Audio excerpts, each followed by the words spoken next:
Hello everyone! Welcome back to Jacoby's Library. In the series, we've been reading all the books I've collected in my Skyrim Let's Play, The Adventures of Jacoby. Be sure to check that out. Today's book does some serious name dropping. I imagine it was a book that you could find in the game Morrowind, like Elder Scrolls 3 Morrowind.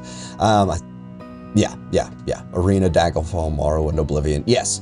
But yeah, it talks about the Tribunal, Almalexia, Vivec, Sothasil, all these cool things, and basically the separation of good Daedra and bad Daedra, as in Morrowind, part of a huge split around the time of the game Morrowind, was this sort of acceptance of Daedra as perhaps lesser deities under the Aedra, and so began some Daedric worship among the Dark Elves. But yeah, all that aside, let's get into Darkest Darkness.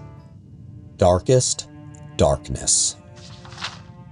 In Morrowind, both worshippers and sorcerers summon lesser Daedra and bound Daedra as servants and instruments. Most Daedric servants can be summoned by sorcerers only for very brief periods within the most fragile and tenuous frameworks of command and binding. This fortunately limits their capacity for mischief, though in only a few minutes, most of these servants can do terrible harm to their summoners as well as their enemies. Worshippers may bind other Daedric servants to this plane through rituals and pacts. Such arrangements result in the Daedric servant remaining on this plane indefinitely, or at least until their bodily manifestations on this plane are destroyed, precipitating their supernatural essences back to oblivion. Whenever Daedra are encountered at Daedric ruins or in tombs, they are almost invariably long-term visitors to our plane. Likewise, lesser entities bound by their Daedra lords into weapons and armor may be summoned for brief periods, or may persist indefinitely so long as they are not destroyed and banished. The class of bound weapons and bound armor summoned by temple followers and conjurers are examples of short-term bindings. Daedric artifacts like Mehrunes Razor and the Mask of Clavicus Vile are examples of long-term bindings. The Tribunal Temple of Morrowind has incorporated the veneration of Daedra as lesser spirits subservient to the immortal Almsivi, the triune godhead of Almalexia, Sothasil, and Vivec.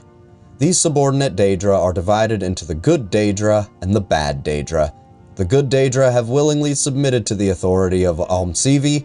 The bad Daedra are rebels who defy Almsivi, treacherous kin who are more often adversaries than allies.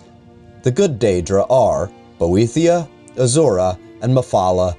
The Hunger is a powerful and violent lesser Daedra associated with Boethia, father of plots, a sinuous, long-limbed, long-tailed creature with a beast-skulled head, noted for its paralyzing touch and its ability to disintegrate weapons and armor. The Winged Twilight is a messenger of Azura, goddess of dusk and dawn.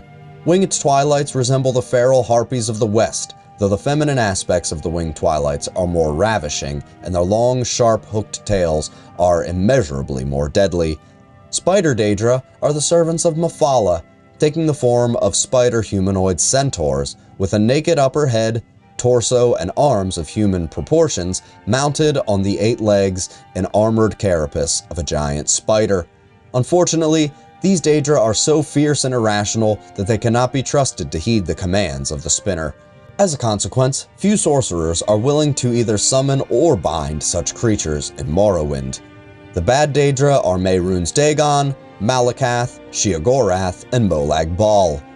3 lesser Daedra are associated with Mehrunes Dagon: the agile and pesky Scamp, the ferocious and beast-like Clamfear, and the noble and deadly Dremora. The crocodile-headed humanoid Daedra, called the Daedroth, is a servant of Molag Bal, while the giant but dim-witted Orgrim is a servant of Malakath. Sheogorath's lesser Daedra, the Golden Saint, a half-clothed human female in appearance, is highly resistant to magic and a dangerous spellcaster. Another type of lesser Daedra often encountered in Morrowind is the Atronach, or Elemental Daedra. Atronachs have no binding kinship or alignments with the Daedra lords, serving one realm or another at whim, shifting sides according to seduction, compulsion, or opportunity.